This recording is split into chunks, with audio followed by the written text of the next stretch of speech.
అందరికీ praise lord. దేవుని నామానికి మహిమ కలుగును గాక. మీరందరూ బాగున్నారు కదా? మీరు పెడుతున్న ప్రతి ప్రార్థన రిక్వెస్ట్కి అనుదినం మేము ప్రార్థన చేస్తున్నాం.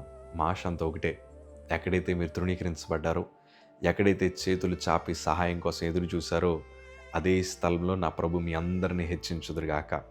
విశ్వాసంతో ప్రార్థన చేయండి. మన ప్రార్థనకు తగిన ప్రతిఫలాలు ఖచ్చితంగా దేవుడు మనకు అనుగ్రహిస్తారు. God bless you all. ఈరోజు చాలామంది వారి విశ్వాస జీవితంలో, వారి కుటుంబ జీవితంలో, వారి వ్యాపార రంగాల్లో, వారి చదువుల విషయంలో చాలామంది ఓడిపోవడం గల కారణం ఏంటో తెలుసా? అవిశ్వాసులు లేదా రకరకాల మనుషులు, మనస్తత్వాలు కలిగిన వారు చెప్పే సలహాలు మనం వినడం, వాటిని పాటించడం వల్ల చాలామంది తప్పుడు మార్గంలో వెళ్ళిపోతున్నారు. ఉదాహరణకి మీకు మాట చెప్తాను.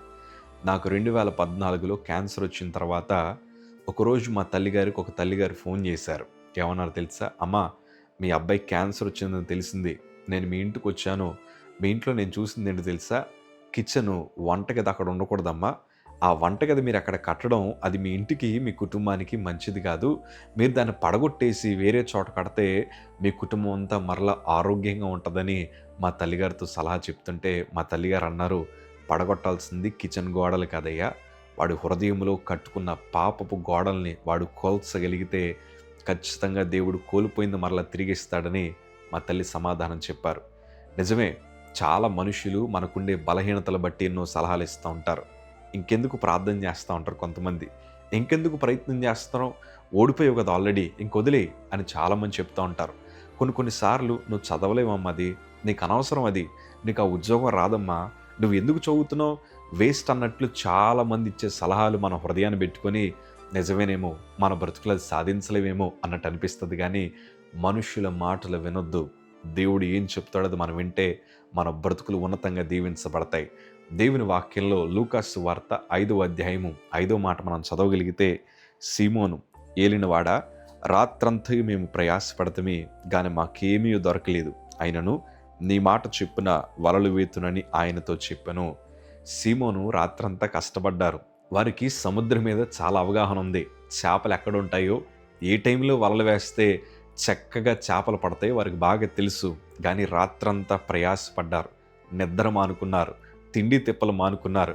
కుటుంబానికి దూరంగా వచ్చి ఎక్కడో సముద్రాల్లో వారు వలలు వేస్తున్నారు, కానీ వారి ప్రయాసంతా వృధా అయిపోయింది.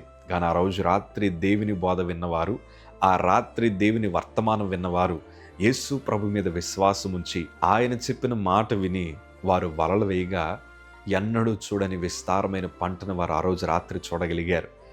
చాలామంది వారికి సలహా ఇచ్చుంటారు, ఇంకైపోయిందిలే అయ్యా, తర్వాత వేద్దాంలే వలలని. కానీ ఆ రోజు రాత్రి ప్రభు చెప్పిన మాట వారు విని వలలు వేశారు. గొప్ప పంటను వారు చూడగలిగారు. మనుషులు చెప్పిన మాట బట్టి నువ్వు వెనకడుగు వేస్తున్నావు. మనుషులు చెప్పిన మాట బట్టే నా అప్పులు తీరవేమో, ఇంకా నా బ్రతికిలాగే ఉంటుందేమో, నా భర్త మారడేమో, నా పిల్లలు మారరేమో, నాకు ఆ ఉద్యోగం రాదేమో, నేను చదువులు చదవలేనేమో, నేను ఉన్నతమైన స్థాయికి వెళ్ళలేనేమో అని మనుషుల మాటలు వెనుకడుగు వేయొద్దు. దేవుని మాట విని ముందడుగు వేయి.